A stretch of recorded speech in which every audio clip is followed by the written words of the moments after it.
இன்னைக்கு பவர்ஃபுல்லான ஒரு மெசேஜ் இருக்கிற ஒரு கதையை சொல்ல போகிறேன். ஒரு ஊரில் ஒரு ராஜா. அந்த ராஜா தன் நாட்டில் இருக்கிற எல்லா ஏழை ஜனங்களுக்கும் ரெகுலராக அன்னதானம் செஞ்சுட்டு வருவார். அதுவும் ரொம்ப டேஸ்டியாக ரொம்ப தரமாக வழங்கிட்டு வருவார். அந்த மாதிரி அன்னதானம் செய்கிற ஒரு நாளில் கிச்சன்ல இருந்து எங்கே சர்வ் பண்ணுறாங்களோ அங்கே ஆளுங்க அந்த சாப்பாடெல்லாம் தூக்கிட்டு போயிட்டு இருக்காங்க.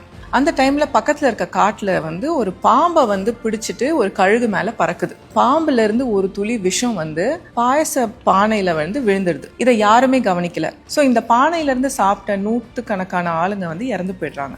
இந்த இன்சிடென்ட்க்கு அப்புறம் யமலோகத்துல சித்ரகுப்தர் யம தர்மராஜா கிட்ட கேக்குறாரு, இந்த பாவ கணக்கை நான் யார் மேல எழுதட்டும்? ராஜா மேலையா, கழுகு மேலையா, இல்ல இந்த பாம்பு மேலையான்னு?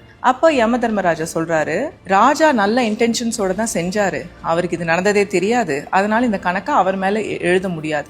அதே சமயத்துல இந்த கழுகு பாம்பை பிடிக்கிறதும் அதோட இயல்பு, பாம்பு விஷத்தை கக்கிறதும் அதோட இயல்பு. இவங்க ரெண்டு பேர் மேலேயும் பாவத்தை எழுத முடியாது. இதை கொஞ்சம் சைட்ல வச்சுட்டு நம்ம அப்புறம் இதை பத்தி டிஸ்கஸ் பண்ணலாம்னு சொல்றாரு. இந்த இன்சிடென்ட் நடந்து முடிஞ்ச அப்புறம் ராஜா ரொம்ப சோகமாயிடுறாரு. பட் அவரோட நல்ல செயலை அவர் ஸ்டாப் பண்ணல. அன்னதானம் கண்டினியூ ஆயிட்டு இருக்கு.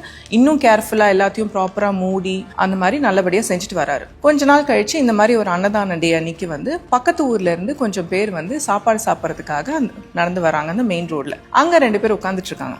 உட்காந்துட்டு இவங்க வழி கேட்குறாங்க, ராஜாவை சாப்பாடு போடுறாரு அந்த இடம் எங்கன்னு. உடனே அவங்க சிரிக்கிறாங்க, என்ன உனக்கு சாவுனா உனக்கு ரொம்ப ஆசையா அப்படின்னு கேட்குறாங்க. ஏன் என்னங்க சொல்றீங்க?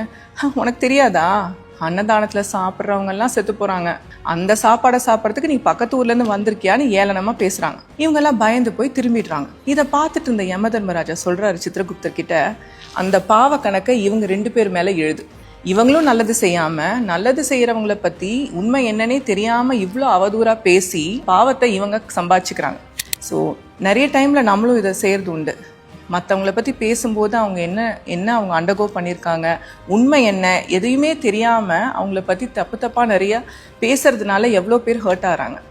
ஐ think the story is a very powerful answer to all of them.